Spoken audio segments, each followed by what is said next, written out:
malam sahabat RPK dimanapun Anda berada, bersama kami Sekata dari GKI Gunung Sari. Kembali kita akan berbincang-bincang dalam tanya jawab diskusi mengenai topik-topik yang aktual. Malam ini kita akan berbincang dengan tema kremasi atau kubur, ya. Dilema buat orang-orang Kristen, ya, sebagian lah, ya. Nah, malam ini kita akan coba dengar sudut pandang budaya, ya, kebiasaan, ataupun juga dari yang kedua dari sudut Alkitab, dan yang ketiga nanti kita akan dengar segi praktikal, ya, dari pengurus Tabita, sebuah lembaga atau pelayanan yang melayani kedukaan, ya, penghiburan dan kedukaan. Hadir bersama saya di studio Pendeta David Sudarto dari GKI Gunung Sari. Selamat malam, Pak David. Selamat malam Pak Rahma, selamat malam rekan-rekan di studio dan para sahabat RPK dimanapun sahabat RPK berada. Ya, dan menemani saya juga teman-teman tim Sekata. Kita sapa dulu Pak Jasa Purba yang kebetulan sedang ada di Medan, ya, lewat Zoom. Malam Pak Jasa, bisa dengar? Selamat malam Pak Jasa. Ya, bisa. Malam Pak David, Pak Rahma, dan Pak Indrawan. Ya, selamat malam Pak Jasa. Suaranya jelas Pak, bagus Pak. Bisa. Nah, kurang jelas ya? Enggak, jelas, bagus Pak. Jelas. Baik, selamat malam. Ya. Silakan Pak Rahma. Ya. Dan sebelah saya rekan Hendrawan, ya. Selamat malam Pak Hendrawan, ya. Pak David, Pak Rahma, dan dengar pemirsa RPK. Ya, sahabat RPK, memang kadang-kadang itu bicara soal kita, kalau ada family kita, orang tua kita meninggal, jadi ada salah satu keputusan yang seringkali harus kita ambil.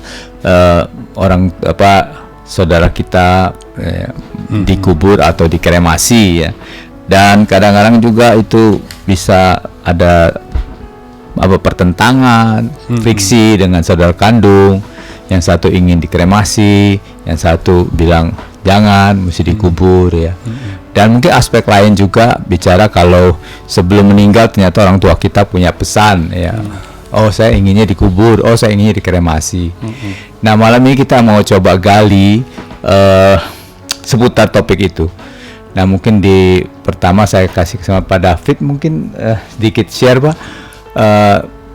Kalau di Alkitab sendiri, kalau saya baca emang nggak ada istilah dibakar, tapi ternyata ada, yaitu dalam Perjanjian Lama itu Raja Daud dan ketiga anaknya termasuk Yonatan, mungkin nggak disebut Raja Saul, ya. Bukan Daud, Raja Saul. Nah, itu ternyata kalah perang, mereka dibunuh. Saul kemudian dipenggal kepalanya, kemudian rakyatnya atau orang yang mencintai Raja Saul itu merasa tergugah. Lalu mereka diam-diam mengambil mayat Saul dan ketiganya, lalu dikatakan di situ dibakar. Ya, dibakar. Cuma itu aja cerita itu. Tapi selebihnya memang nggak ada. Nah, mungkin mengacu ke situ, mungkin Pak David bisa kasih latar belakang dan kira-kira ini lebih kepada budaya atau lebih kepada agama. Silakan, Pak. Jadi betul bahwa di Alkitab memperlakukan seseorang yang Tuhan telah panggil atau bahasa lainnya adalah meninggal dunia, begitu. Umumnya itu bicara dikubur, gitu, ya.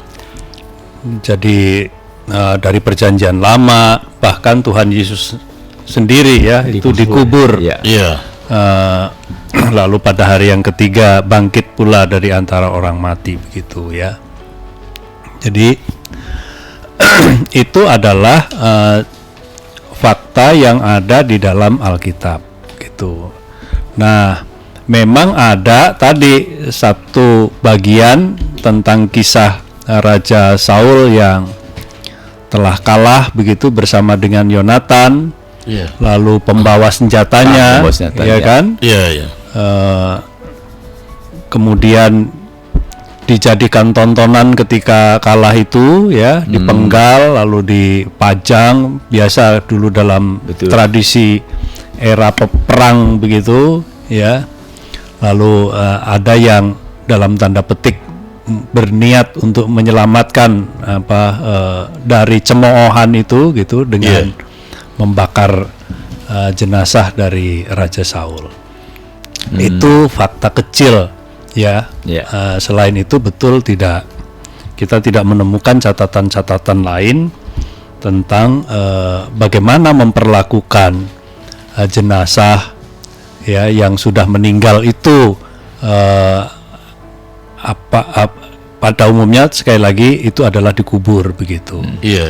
Tetapi juga pada saat yang sama ketika kita membaca Alkitab tidak menemukan juga sebuah hukum gitu ya, hukum yang mengharuskan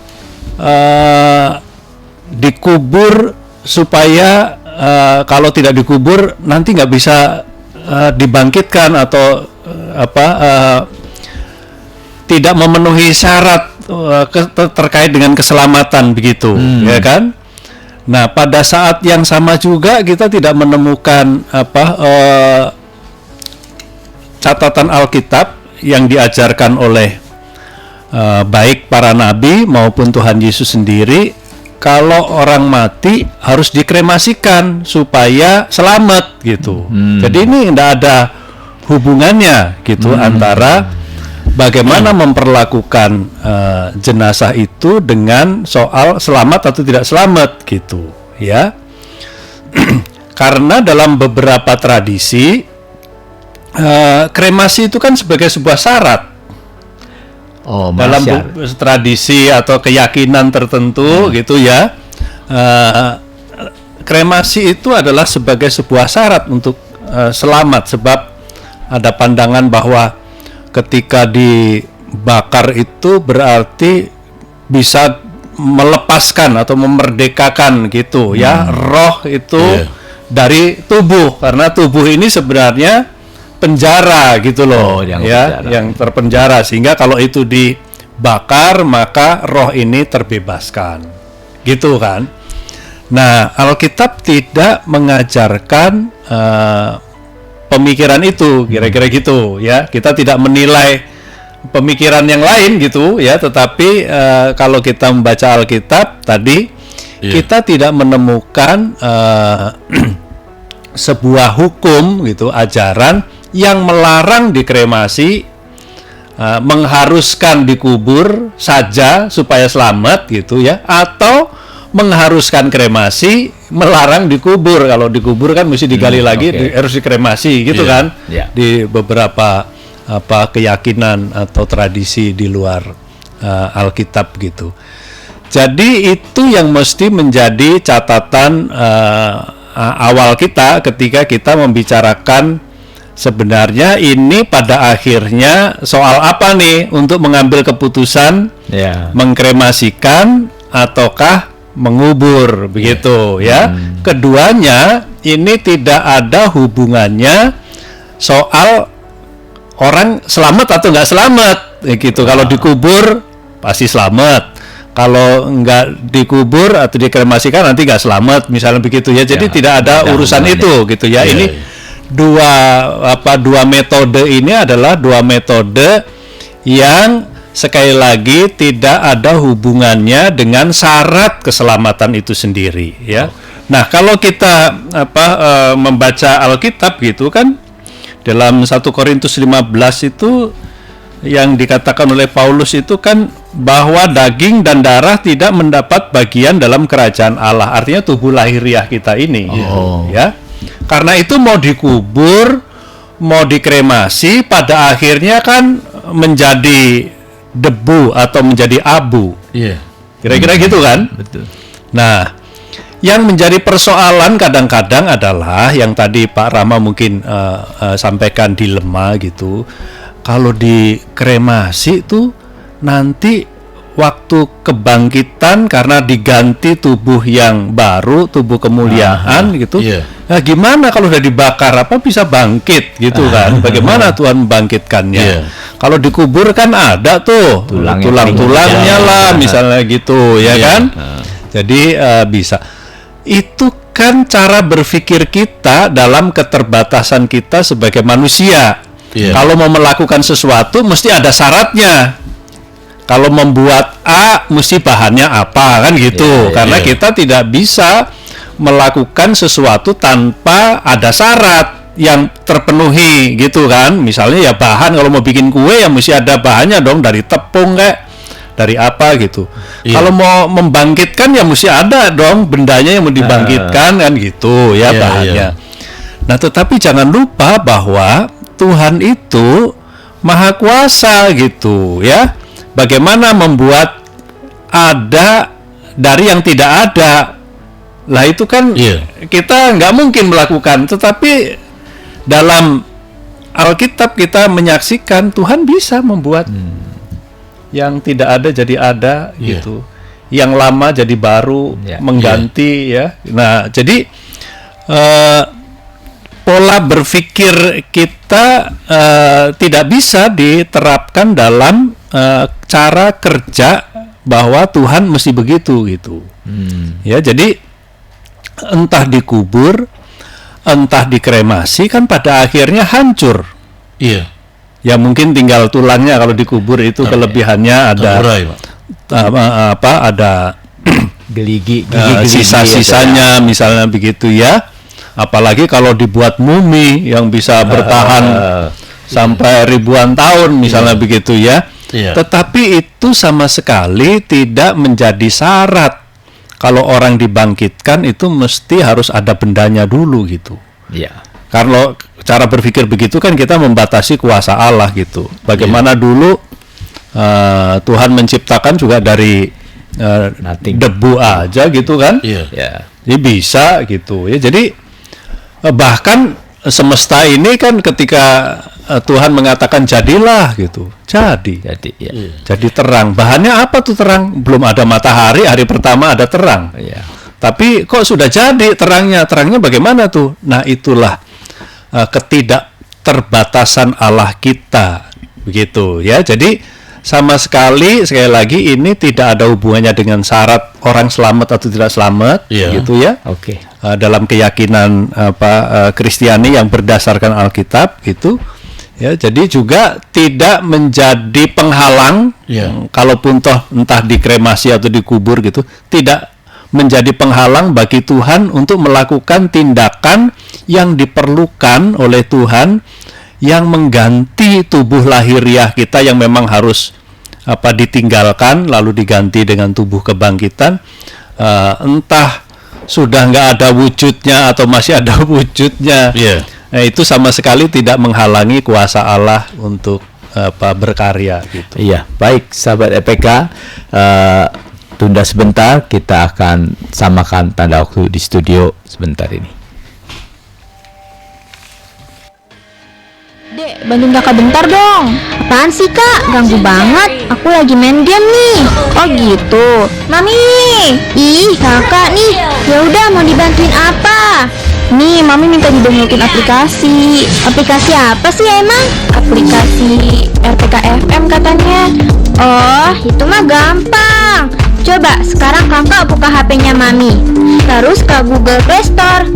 Nah, kakak ketik deh RPK FM di kolom pencarian. Pakai huruf kapital semua ya. Habis itu tinggal download deh. Udah belum? Sebentar. Oh udah nih bisa. Terus apa lagi? Ya udah, terus buka aplikasinya, klik tanda play. Gampang kan? Oh gitu doang. Makasih ya dek. Mami, Ade main game mulu nih. Kakak. Dengerin RPK FM kapan aja, di mana aja.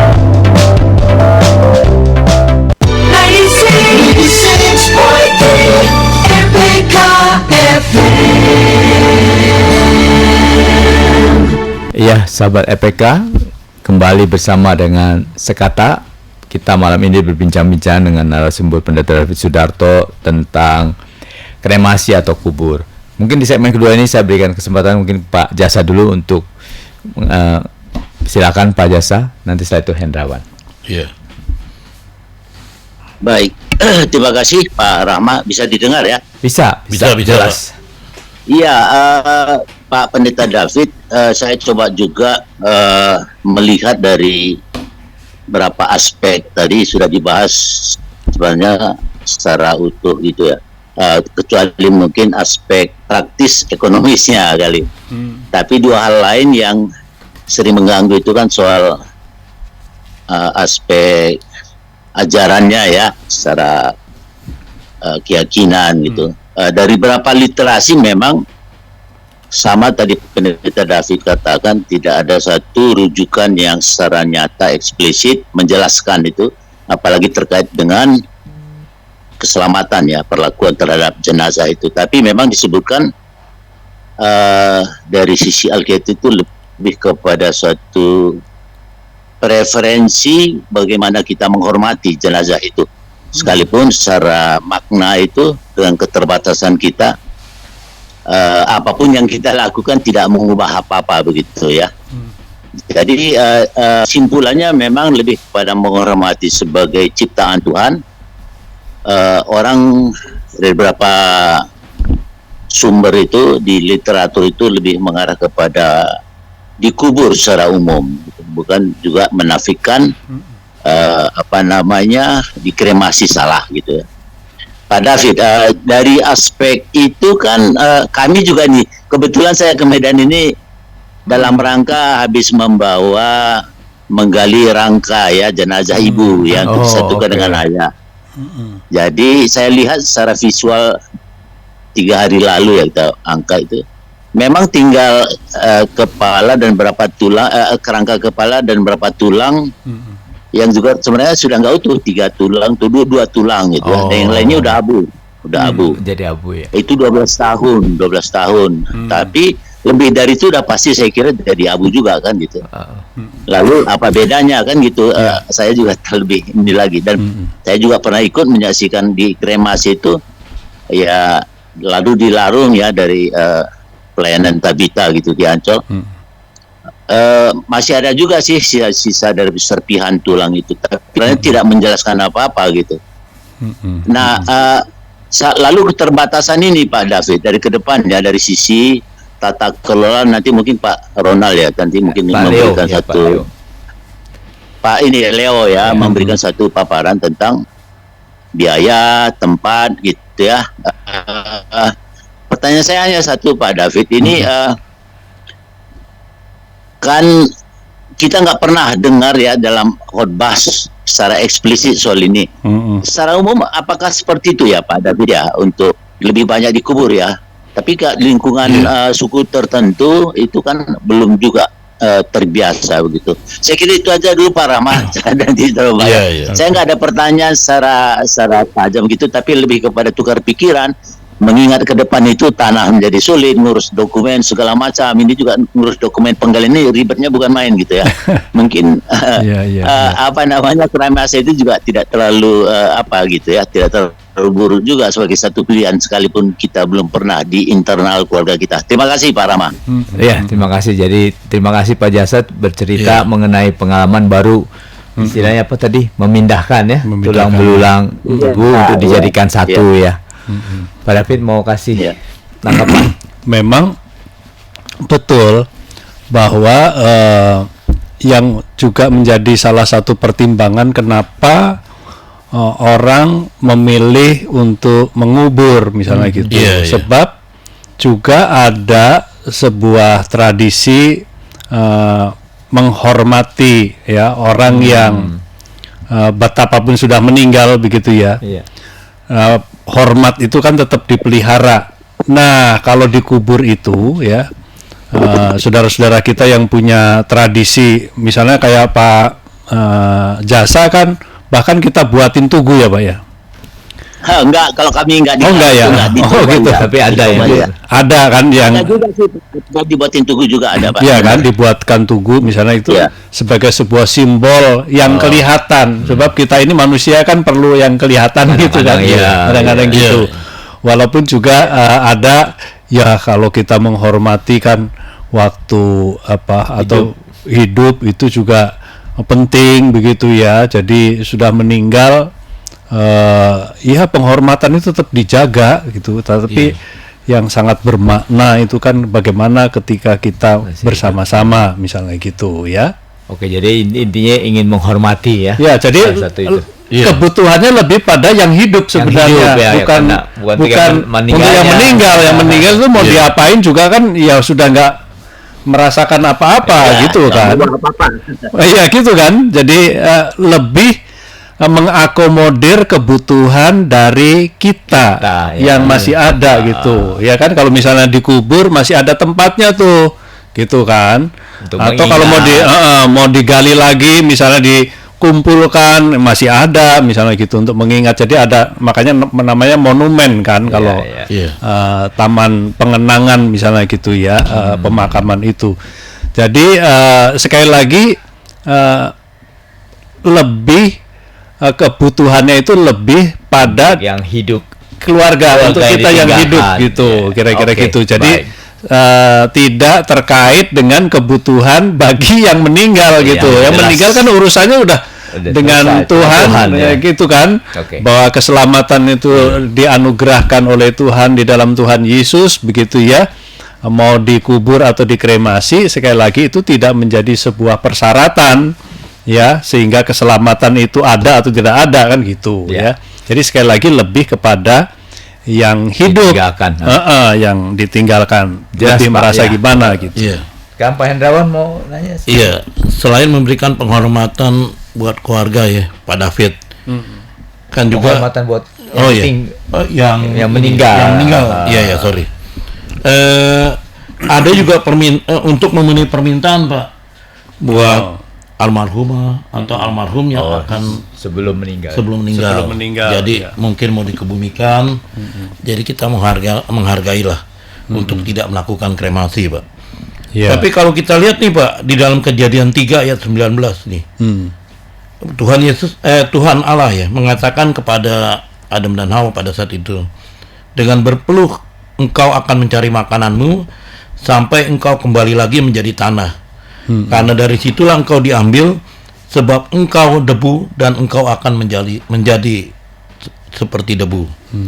Nah, pertanyaan saya gini Pak, ada sebagian umat Kristen yang masih berpatokan salah satunya pada ayat ini Pak, untuk tetap yang dikubur, mana selain permintaan dikubur oleh almarhum yang akan meninggal ya, tetap mempunyai keinginan untuk dikubur Pak. Nah, menanggapi pernyataan seperti ini gimana ya Pak David mengimplementasikannya Pak? Ya, kalau saya ada dalam posisi menerima permintaan itu gitu ya, mana yang membuat saya sebagai yang hidup ini sejahtera gitu. Iya. Ya kan, tadi kan soal kremasi atau kubur itu kan lebih kepada kepentingan kita gitu ya. Nah, kalau orang tua punya wasiat, saya nggak mau dikremasi ya, atau dikubur, minta dikubur, atau sebaliknya, saya minta dikremasi ya, jangan dikubur ya, nanti kamu juga nggak inget-inget, misalnya gitu kan. Tahulah ini makin dunia makin sibuk, generasi udahlah. Papi, mami misalnya gitu, udah dikremasi aja gitu ya. Yang penting kan kamu hormat ya, kasih itu ada dalam hati kalian begitu ya. Nggak mau ngerepotin, kan ada juga yang begitu kan. Nah, menurut saya ketika menerima itu ya, keputusannya adalah apa yang membuat kita paling sejahtera melakukannya. Nah, kalau saya sih ya ngikutin pesannya gitu. Sebab kan kalau saya ngikutin tidak menyalahi gitu secara ajaran gitu, tapi kalau nggak mengikuti saya merasa ada guilty feeling. Ada perasaan. Iya kan, ada guilty feeling. Aduh, orang tua udah minta misalnya gitu kan. Kan kalau kita memenuhi juga kita nggak rugi apa gitu. Kira-kira gitu ya. Jadi sekali lagi memang apa yang mau kita lakukan itu terkait dengan perlakuan yang meninggal ini lebih pada diri kita, keluarga yang ditinggalkan gitu ya, bukan pada kebutuhan yang meninggal gitu loh ya. Jadi ayat tadi ya kurang pas ya Pak ya. Betul. Kejadian tadi. Mau dibakar, mau pada akhirnya kembali menjadi tanah, debu. ya kan, balik lagi kan nggak melayang-layang terus kan kayak di Jupiter.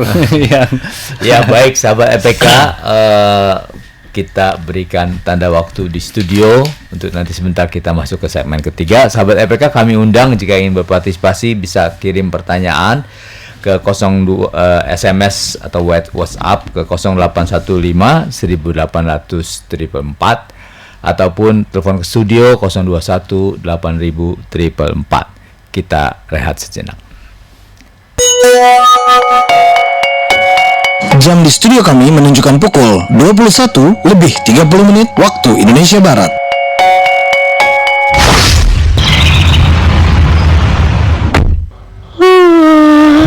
Jalan, gue udah ready nih. Tunggu. Lo yakin mau nyetir? Lo aja ngelap mulu dari tadi. Ngantuk deh lo pasti. Aman itu mah. Gue udah minum kopi kok tadi. Bener gak lo? Iya elah, santai.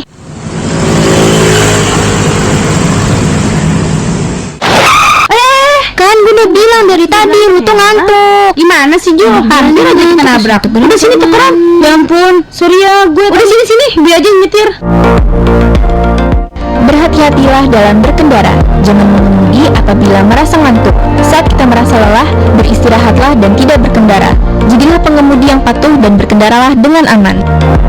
Iklan layanan masyarakat ini dipersembahkan oleh 96,3 RPK FM Jakarta. 96.3 RPK FM.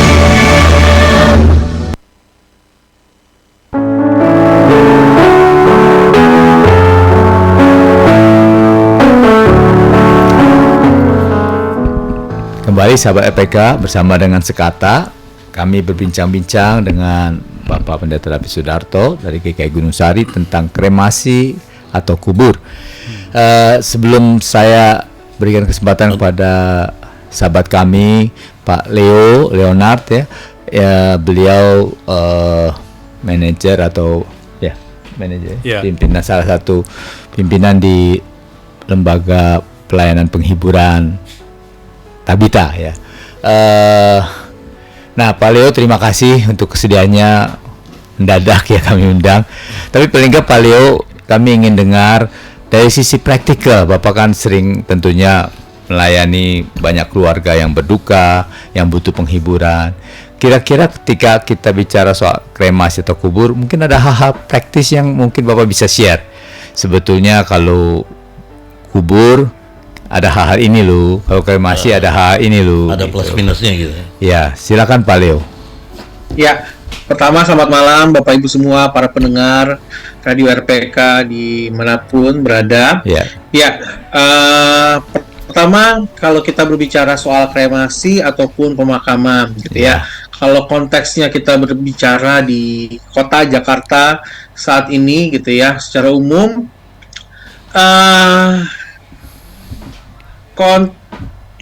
tanah makam ya, lahan untuk pemakaman itu sekarang sudah mulai sulit gitu ya Bapak Ibu.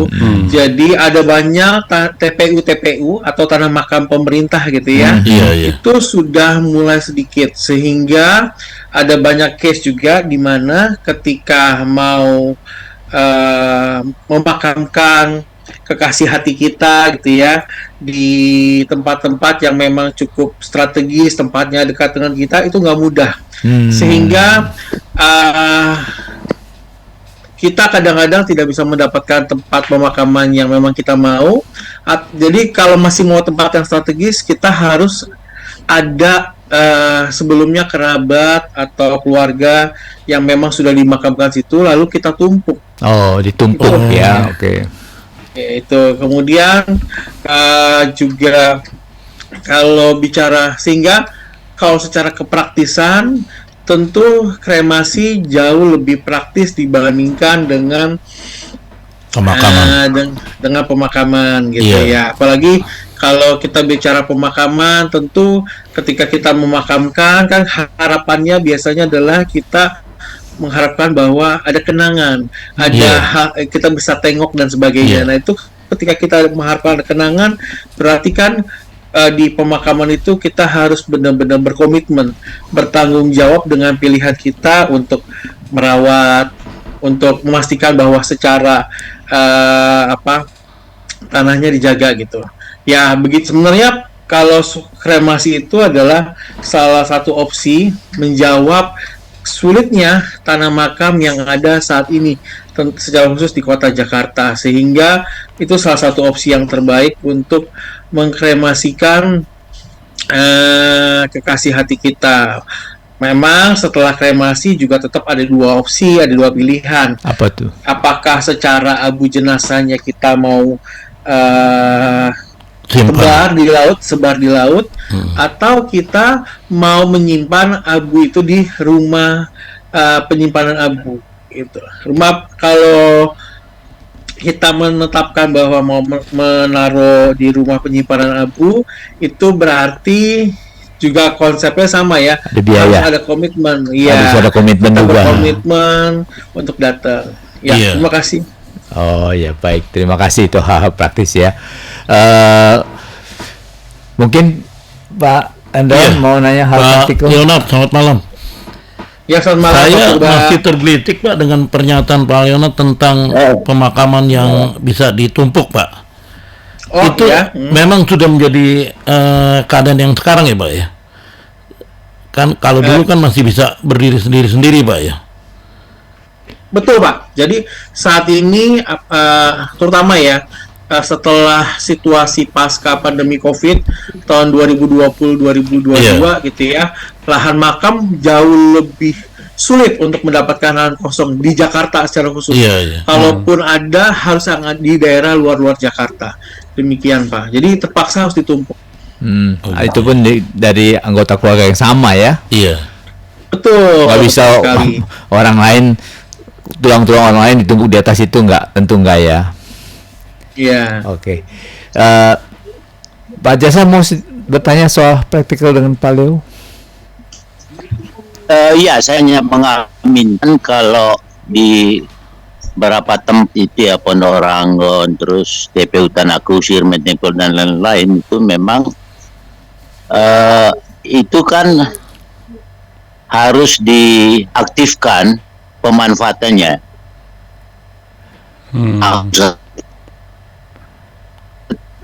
Suaranya nggak jelas. Nah, tadi benar Pak Leo itu yang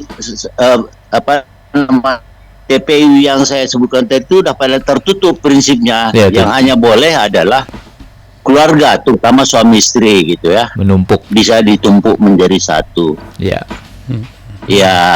Itu diizinkan gitu. Tapi memang administrasinya nge-freeze ya. Nge-freeze ya. Iya. Ya, oke. Mohon maaf Pak Jasa, ke-freeze nih. Tapi sementara itu tadi saya lihat ada WA masuk, bisa ditampilkan. Iya. SMS atau WhatsApp. Iya. Oke. Saya bacakan ya, dari 0821 18 11 sekian dari Matius Kelapa Gading. Saya ini keput. Iya. Ya, Pak Jasa sebentar. Kita baca WA dulu Pak ya. Saya mempunyai teman yang ayahnya meninggal dan dikremasi. Ketika saya tanya, kamu kan Kristen, kenapa kok dibakar? Ia mengatakan itu sudah ritual bangsa, ritual maksudnya budaya di tempat keluarga dia. Sampai-sampai semua hartanya, mobil, uang dibentuk dari kartun turut dibakar. Begitulah ceritanya. Jadi saya menilai mereka melakukan ritual. Apakah dalam Kristen ada ritual seperti itu? Saya tidak tahu. Ya oke, mengenai ritualnya nih Pak. Kremasinya sih itu memang nggak masalah ya. Ini. Jadi termasuk ritualnya itu kan kalau di kita itu kan kebaktian ya. Ya toh. Jadi tidak ada ritual lain kecuali itu gitu sebenarnya. Ya kan? Sebab apa yang kita pilih dalam memperlakukan jenazah itu, entah dikubur, entah di kremasi, sama sekali tidak ada hubungan soal syarat-syarat selamat atau tidak selamat itu. Sementara ritual-ritual yang di sana itu kenapa mesti dibawain ya karena ada pemikiran bahwa di sana juga perlu nih, gitu kan? Iya. perlu pesawat, perlu mobil, perlu uang, perlu rumah dan seterusnya begitu. Nah, kalau di dalam iman Kristiani kita kenal ya, yang dianut oleh GKI gitu, ya kita berbasis pada kesaksian firman Tuhan begitu. Ya, begitu kemah kediaman kita ini di bumi ini dibongkar, Tuhan sudah menyediakan satu tempat kediaman di surga yang tidak dibuat oleh tangan manusia, kan gitu kan? Oh, amin ya. Ya toh, gitu kan? Yang kita baca dari firman Tuhan begitu. Jadi ya kita nggak perlu membawa apa-apa gitu. Dan memang pada akhirnya juga bisa dibawa karena yang dibawakan itu kan tadi itu ya kan rumah-rumahan.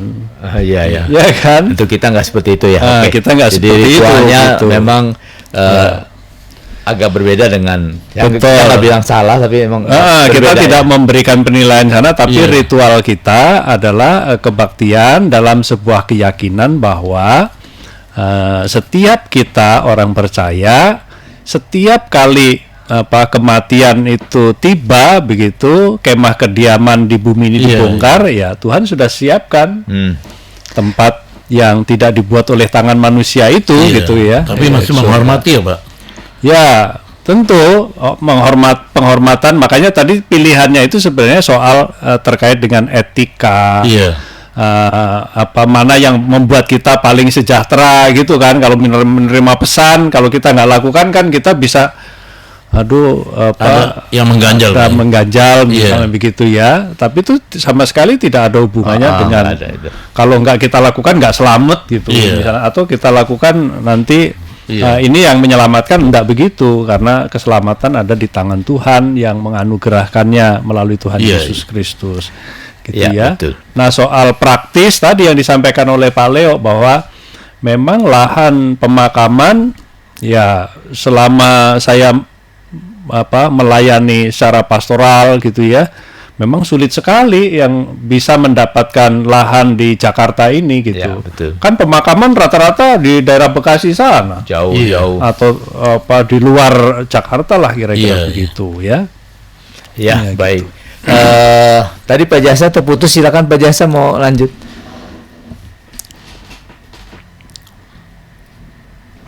Masih di Halo, bisa dengar? Bisa, silakan.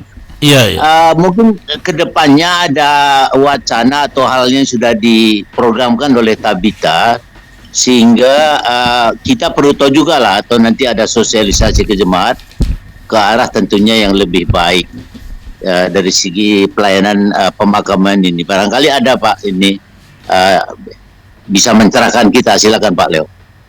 Ya, terima kasih Pak Jasa.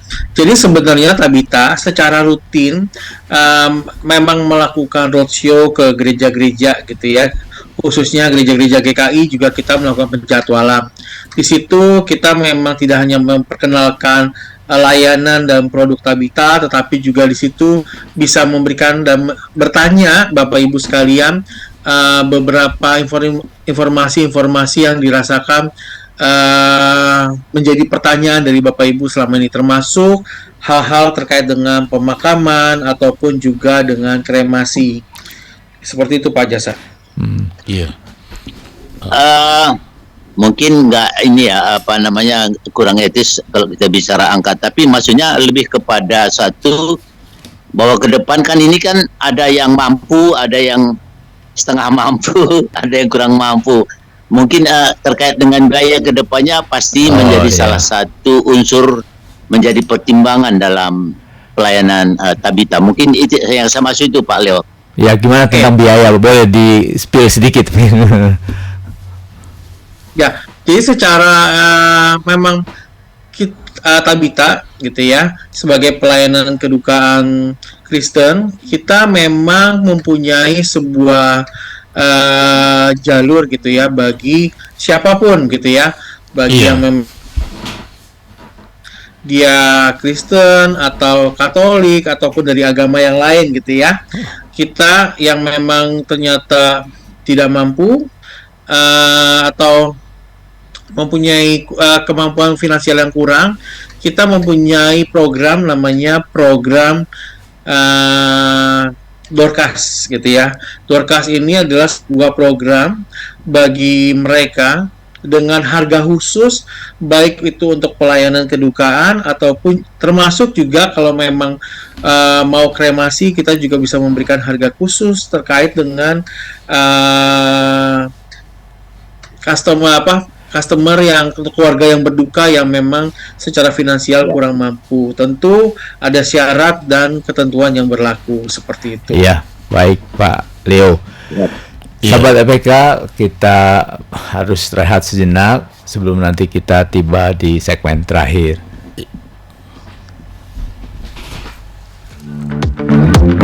Sahabat RPK, berkendara dengan mobil saat hujan menjadi keuntungan tersendiri.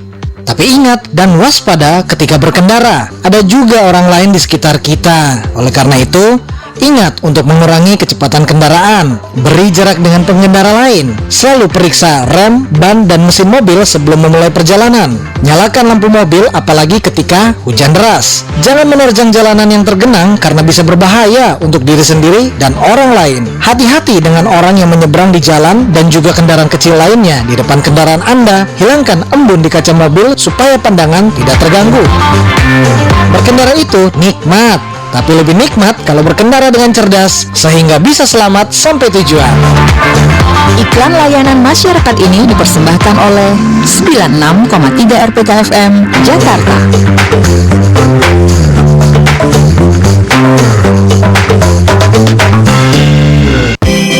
Jakarta 96.3 RPK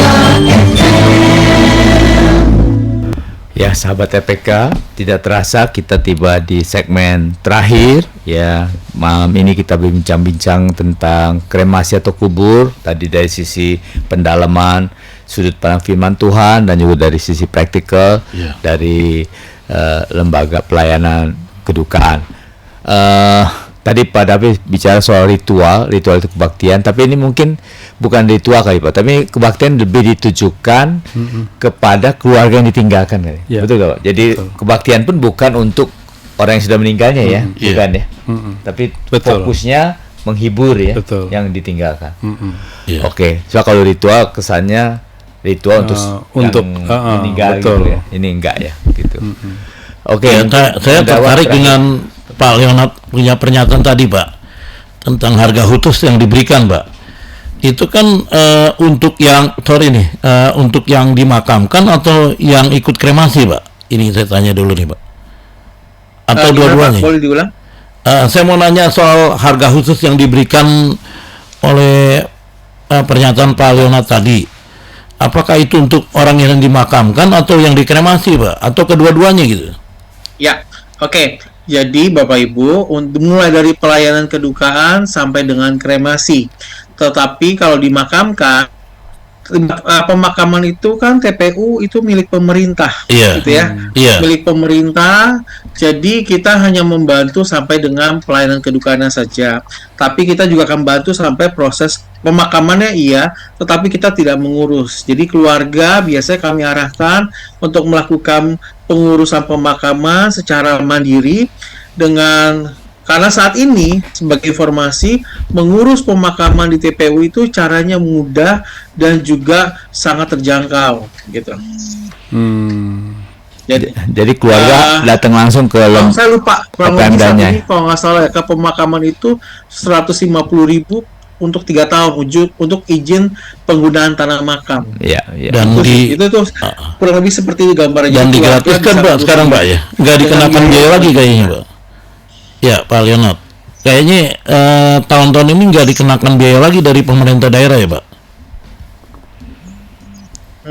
Informasi yang saya terakhir masih terima masih dapat Pak, cuman kalau perubahan saya belum tahu. Nanti kita konfirmasi ya Pak. Iya. Tapi tiap Pemda lain-lain kan ya. TPU kan betul. Ada di bagian, ada di Jakarta, ada yang udah di Bekasi, ada di Tangerang, Cengkareng gitu kan. Kebijakan bisa beda-beda. Ya, betul.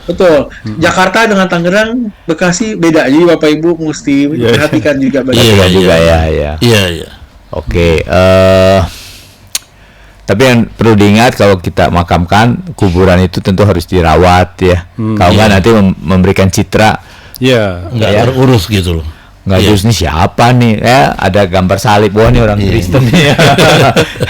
Dan biasanya juga kadang-kadang turunan pertama anak masih ya, karena masih mengingat, ingin mengenang. Tapi nanti ketika anak atau cucunya, cicitnya ya, udah nggak mengenal itu. Seringkali kalau kita pergi ke pemakaman kan ada yang udah tadinya bagus gitu ini tapi terbengkalai, kejeblos itu turun lah tanahnya. Itu betul patut dipertimbangkan juga. Paling ya memang sampai satu generasi biasanya.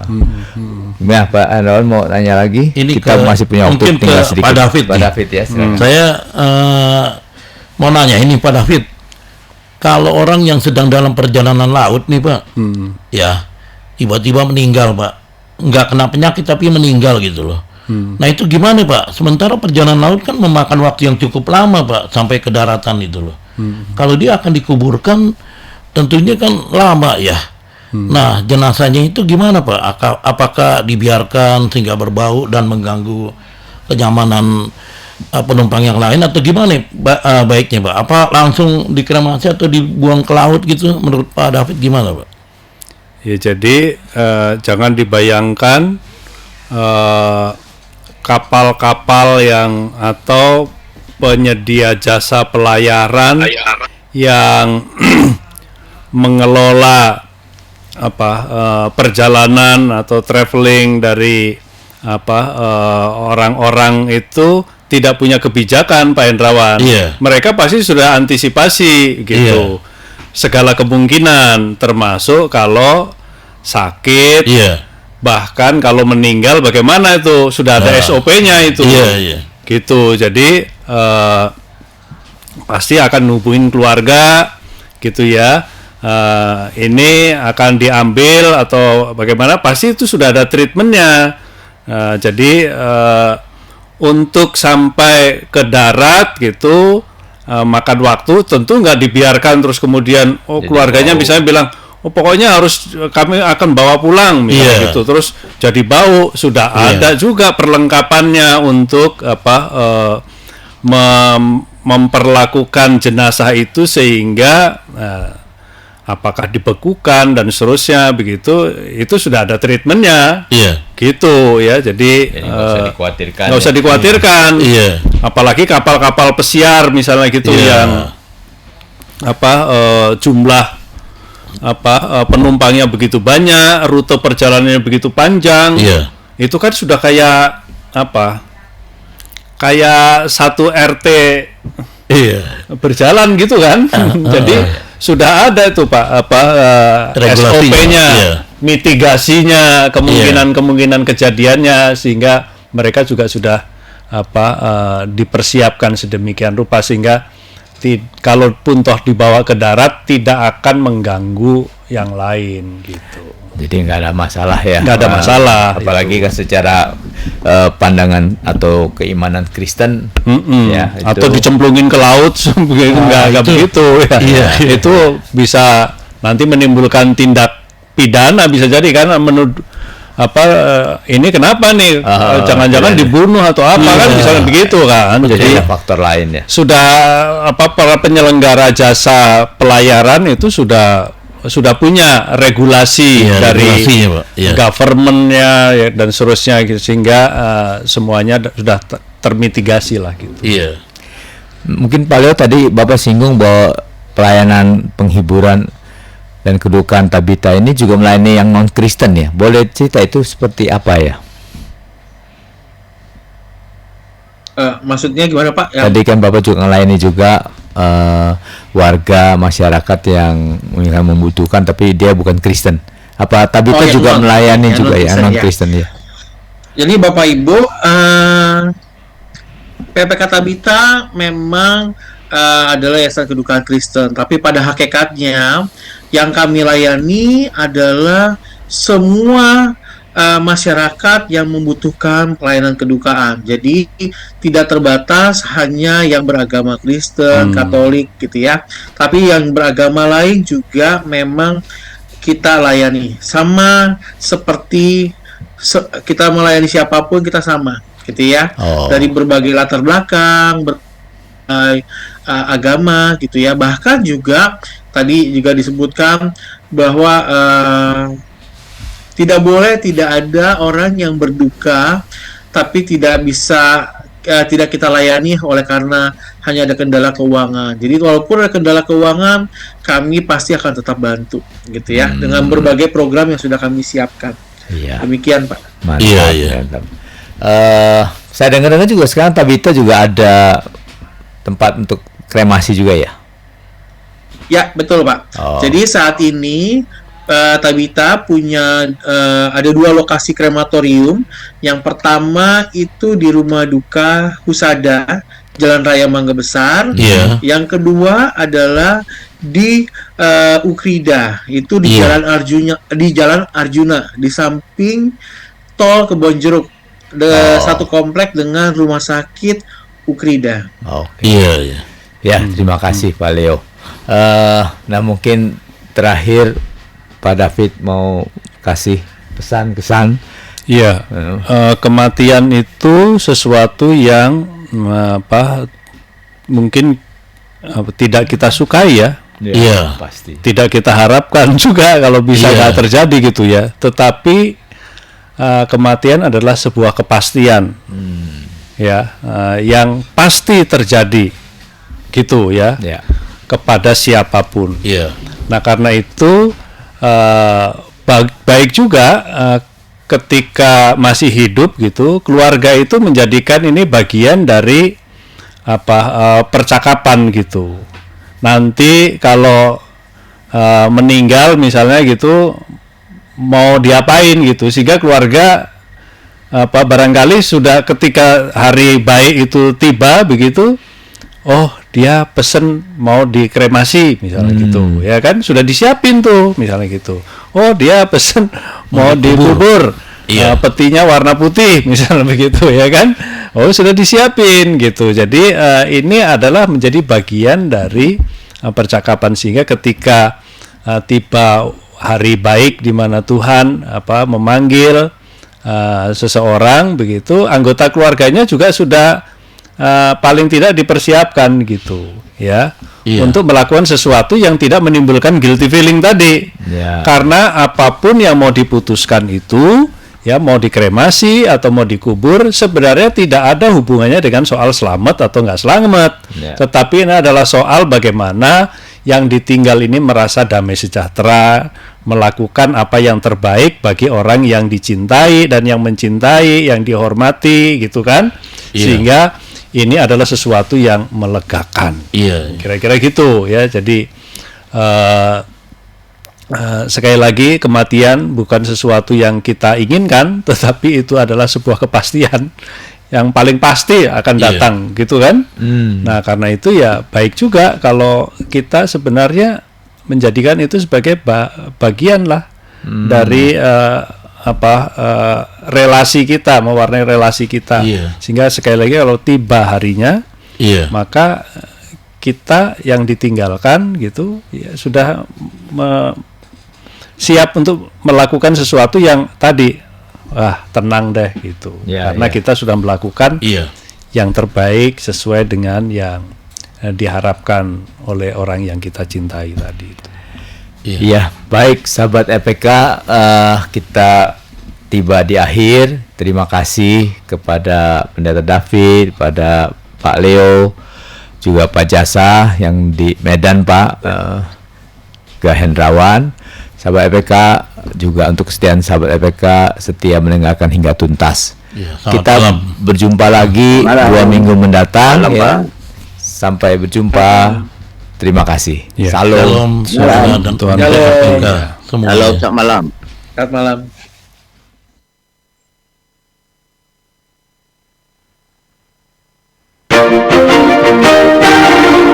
Demikian tadi program Sekata, persembahan GKI Gunung Sahari. Kiranya program ini memberkati kita semua.